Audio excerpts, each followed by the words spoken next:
If this found you, it's not by accident. It found you because something inside you has been restless. Because the nights got quieter, but your mind got louder. Because you've been doing the work, even when nobody was watching, and still asking yourself, when is it going to make sense? Here's the truth they don't tell you. Confusion is often a sign that clarity is loading. And 26 isn't here to save you. It's here to reveal you. The pressure you felt before this moment wasn't punishment.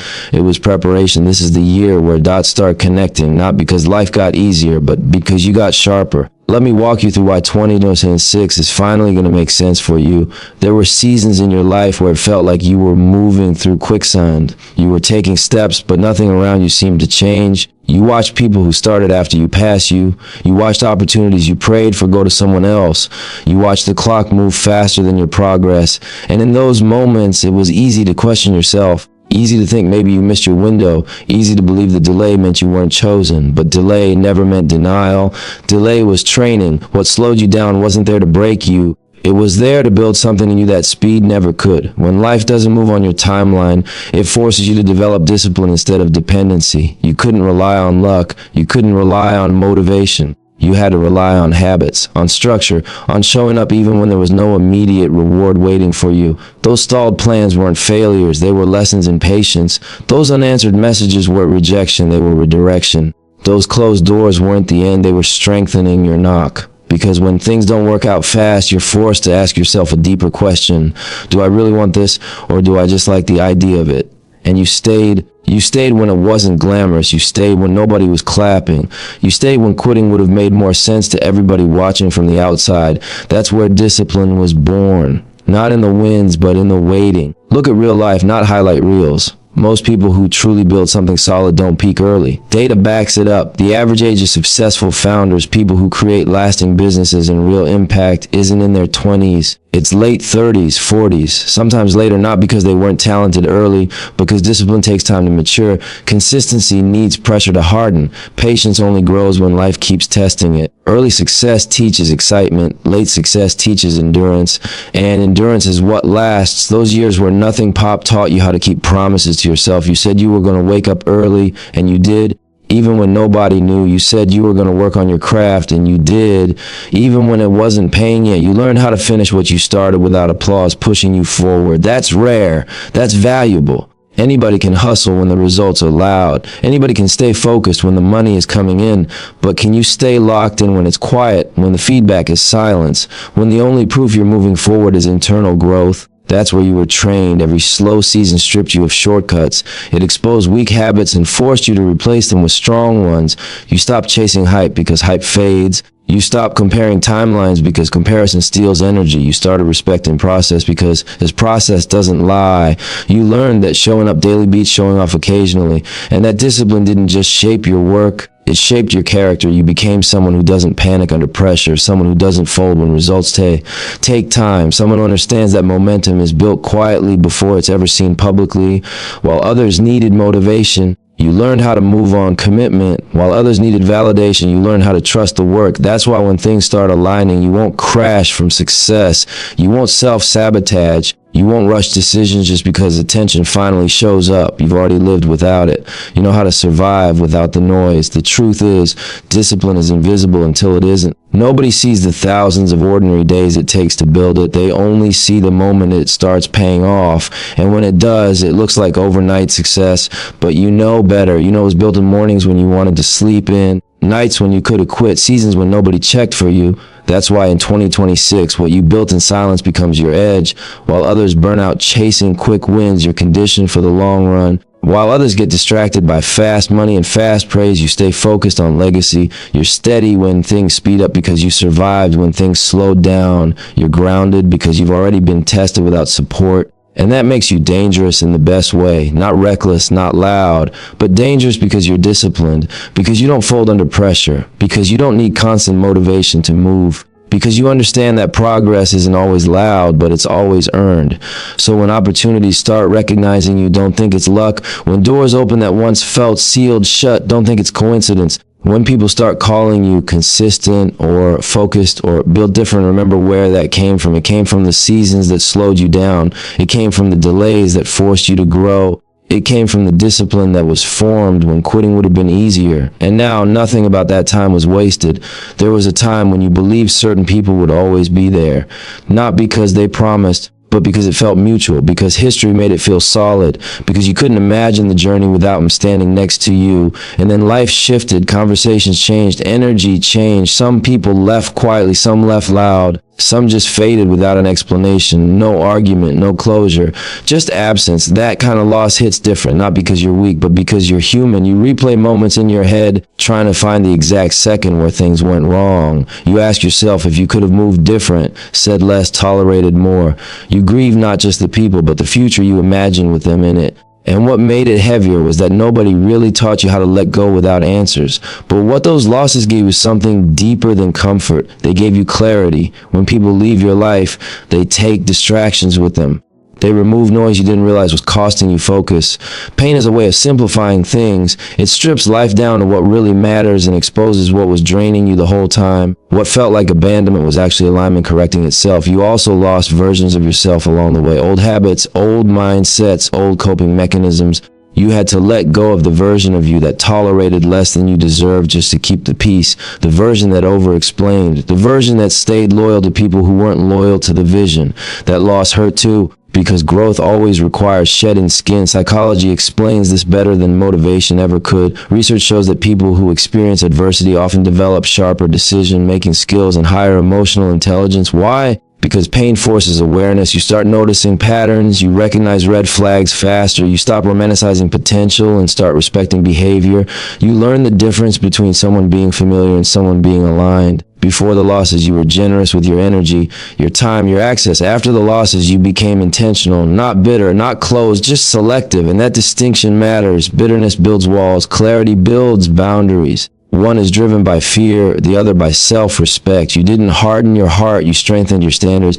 You realized that everybody can't go where you're going, not because they're bad people, but because the path requires a certain level of discipline, vision, and accountability. The losses taught you to stop chasing validation. You no longer needed people to clap for your ideas before you believed in them. You stopped explaining your dreams to people who were committed to misunderstanding you. You understood that not everyone deserves front row access to your process. Some people are meant to see the results, not the work. And that shift changed how you move. You stopped begging for alignment. You stopped forcing connection. You stopped shrinking yourself to fit rooms that were never built for you. You learned that if something has to be forced, it's already wrong. Real alignment doesn't require convincing. It feels natural. It flows. It respects your pace. Those losses also taught you the value of solitude. Being alone no longer felt like punishment. It felt like peace. You discovered who you were without external opinions shaping your decisions. You got comfortable sitting with your thoughts, refining your vision, and listening to your intuition. That quiet became a training ground. In real life, some of the most focused people are those who've lost the most, because once you've survived emotional loss, you stop being afraid of being alone. And when you're not afraid to stand alone, you become harder to manipulate, harder to distract, harder to derail. In 2026, that clarity shows up in everything you do, in the way you choose partnerships, in the way you protect your time, in the way you speak with intention instead of impulse. You don't move off emotion anymore. You move off understanding. You don't react to every invitation, every opinion, every distraction. You evaluate. Your circle gets smaller, but your vision gets sharper. Your conversations get deeper. Your moves get more strategic. You're no longer accessible to chaos, and that's not arrogance, that's growth. The people who left made space for people who align. The doors that closed redirected your focus. The endings you didn't understand protected you from paths that would have drained you long term. What felt like loss was actually life editing your environment so you could hear yourself think. And now you don't confuse familiarity with loyalty. You don't confuse attention with support. You don't confuse potential with commitment. You see things as they are, not as you hope they'll become. That's clarity. You still love deeply. You still care, but you care with awareness. You give without self-abandonment. You show up without losing yourself. You understand that loyalty to your purpose sometimes means disappointing people who benefited from your lack of boundaries. And you're at peace with that. Because the losses didn't make you cold, they made you honest. They didn't shrink your heart, they sharpened your vision. And they didn't break you, they refined you. And with that level of clarity, nothing in front of you is accidental anymore. Pain has been a constant companion in your life, not the kind you talk about openly, but the kind you carry quietly, the kind that sits with you when nobody else is around. And for a long time, you wondered why it felt like you were taking hit after hit while others seemed to move freely, why your lessons came wrapped in loss, pressure, and sacrifice, why growth always seemed to cost you something personal. But pain was never the problem. Direction was. Pain is unavoidable in this life. Everybody pays a price. The difference is whether that price is an investment or a loss. You've lived both. You know what it feels like to carry the pain of regret, that heavy feeling of knowing you could have done more, shown up stronger, chosen better. That pain lingers because it doesn't teach you anything. It just reminds you of what you avoided. And then there's the pain of discipline. The kind that hurts in the moment but pays you back later. The kind that asks for sacrifice up front and rewards you with growth on the back end. Somewhere along the way, you made a quiet decision to stop running from discomfort and start using it. You chose the harder road, not because it felt good, but because it felt honest. That choice changed everything. Look at how elite athletes operate. They don't train hard because they love suffering. They train hard because they understand the relationship between pain and progress. Data shows the highest performers aren't the most talented. They're the most consistent under pressure. They willingly put their bodies through stress because they know muscles don't grow without resistance. They know pain with purpose produces strength, while pain without purpose just breaks you down. Life works the same way. The pressure you've been under wasn't random. The weight you carried wasn't unfair. It was conditioning. Every uncomfortable season was training you to hold more responsibility, more success, more impact without folding. The pain that once felt like punishment was actually preparation. That heartbreak you went through wasn't just emotional damage. It taught you boundaries.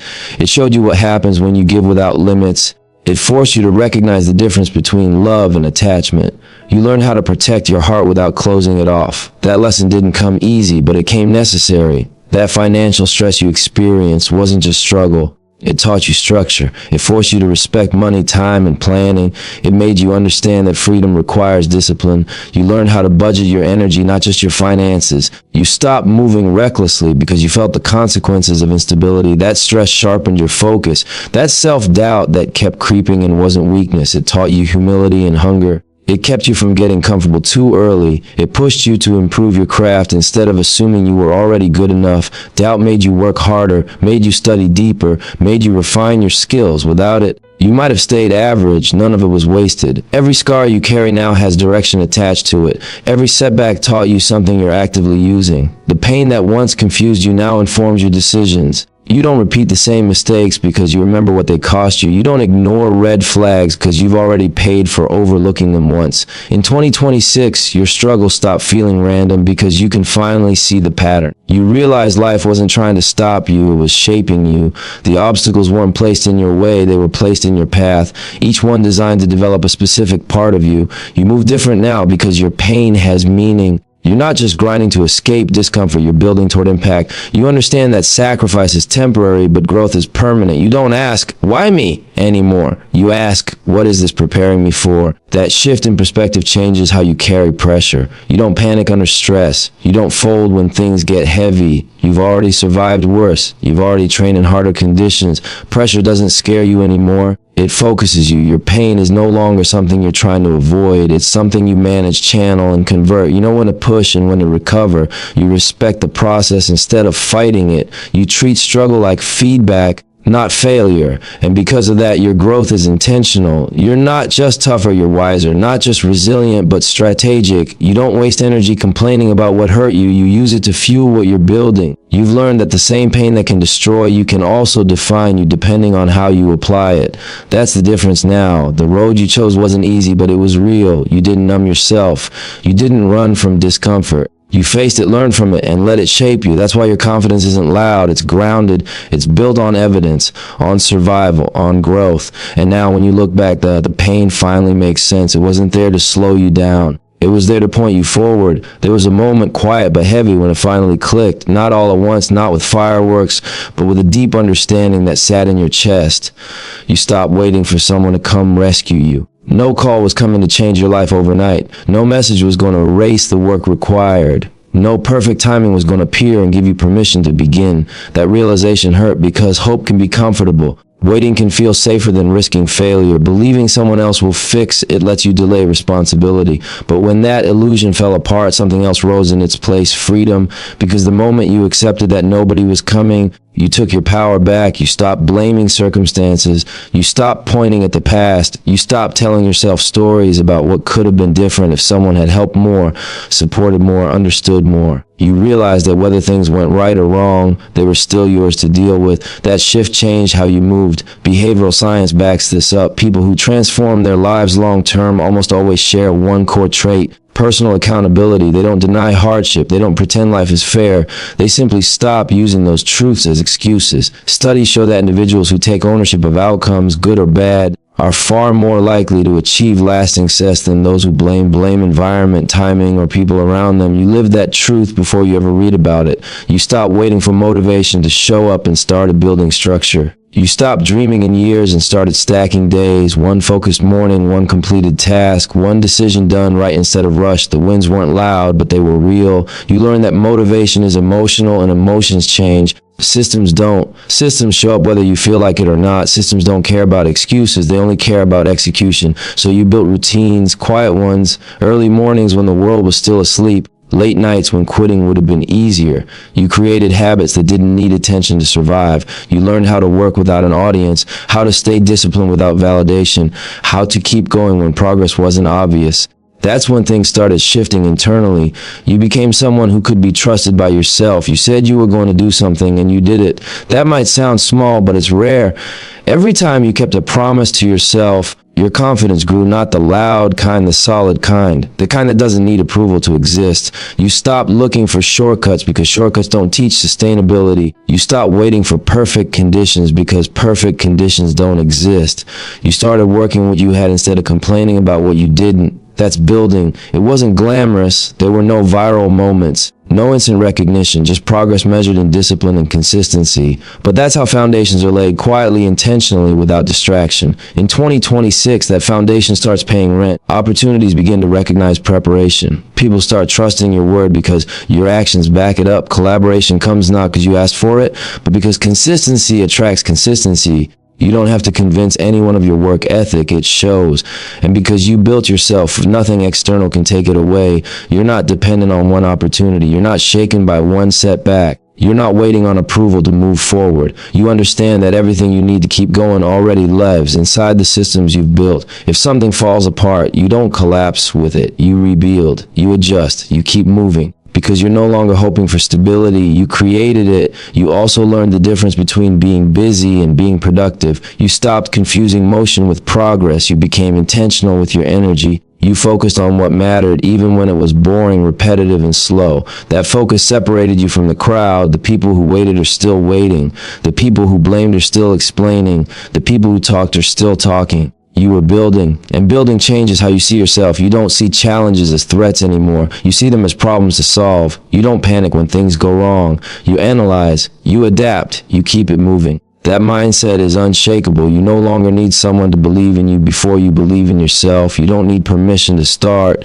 You don't need guarantees to commit. You already proved to yourself that you can show up without applause. And that's a strength nobody can take. The freedom you feel now didn't come from things getting easier. It came from you getting stronger, from accepting reality instead of resisting it, from understanding that waiting was costing you time. And time is the only resource you can't earn back, so you stopped waiting, you built. And now everything that comes next is built on something real. There comes a moment when the hunger changes, not because you got tired of wanting more, but because you got tired of explaining yourself, tired of proving you belong, tired of announcing moves before they were solid. Somewhere along the road, you realize that noise doesn't equal progress, and attention doesn't equal achievement. That's when the shift happened. You stopped chasing success and started becoming it. Before you wanted to be seen, now you want to be effective. Before you measured growth by reactions, now you measure it by results. That's not a downgrade in ambition, that's an upgrade in maturity. You don't need to look busy. You need to build something that lasts. There's power in quiet execution. Power in letting the work speak. When your confidence is rooted in what you do daily instead of what you say occasionally, you move differently. You don't rush conversations. You don't overpromise. You don't need to flex. You already know what you're capable of because you've put in the reps. You learned that talking feels productive, but execution actually is productive. Ideas are everywhere. Discipline is rare. And the more you worked in silence, the less you cared about outside validation, not because you don't value people, but because you finally value your process more. Real life proves this. Long-term career studies consistently show that people who invest deeply in mastery outperform those chasing fast recognition. The ones who win aren't always the loudest or the most visible early on. They're the ones who sharpen their skills when nobody's watching. They become undeniable over time. You understood that early. You stopped chasing attention because attention fades, trends change, algorithms shift, crowds move on. But skill compounds, mastery stacks. What you build internally can't be taken away externally, so you doubled down on learning, on practice, on refinement. You became a student of your craft instead of a promoter of potential. And that changed your energy. In 2026, you walk into rooms without announcing yourself. You listen more, you speak less, but when you do, it carries weight. Not because you're trying to impress, but because experience sits behind your words. You don't need to dominate conversations. You contribute with intention. Your confidence isn't loud anymore. It's grounded. It's calm. It doesn't rush to respond to criticism because it's not built on approval. You've already tested yourself in private. You know where you stand. You also stop measuring success by other people's timelines. You don't feel pressure to keep up appearances. You understand that real progress doesn't always look impressive in the beginning. It looks repetitive. It looks boring. It looks like showing up every day even when nobody notices. And you're okay with that. You stopped trying to look successful and started trying to be useful, to be effective, to create value. You ask better questions. Is this moving the needle? Is this improving my skill? Is this aligned with what I'm building? If the answer was no, you let it go. That level of focus changes outcomes. You're not scattered anymore. You're intentional. You don't jump at every opportunity. You choose the right ones. You understand that saying yes to everything is the fastest way to build nothing. So you protect your time, you protect your energy, you protect your standards. Legacy doesn't come from being everywhere. It comes from being consistent. You see now that success isn't a moment, it's a process, not a spotlight, but a structure, brick by brick, day by day, decision by decision. You don't rush the build because you know rushed foundations crack under pressure. In 2026, that patience shows. Your work has depth, your moves have strategy, your presence has purpose. You're no longer reacting to trends. You're setting direction, not for the crowd, but for yourself. You don't chase titles, you build competence. You don't chase clout, you build credibility. You don't chase recognition, you build respect, and respect lasts longer than applause. There's also a sense of peace that comes with this stage. You're not anxious about being seen. You're focused on being solid. You understand that the loudest person in the room is usually compensating. The strongest one is calm. You don't need to convince anyone you're working. Your results will handle that conversation. You don't need to announce growth. It shows in how you move, how you decide, how you respond under pressure. And because you're no longer chasing success, you're no longer running from yourself. You're aligned. Your actions match your values. Your work reflects your standards. That alignment creates momentum that doesn't burn you out. You finally understand that becoming is more powerful than arriving, that the journey isn't something to escape, it's something to refine. You don't rush to the finish line because you know who you're becoming along the way matters more than any trophy waiting at the end. And that's why what you're building now feels different. It's rooted, it's intentional, it's yours. Brick by brick, you're not chasing success anymore, you're embodying it. So if this found you, understand this, you weren't behind, you were being built. You weren't lost, you were being aligned, you weren't overlooked. You were being prepared for rooms that require substance. 2026 doesn't make sense because life got easier. It makes sense because you did the work to understand it.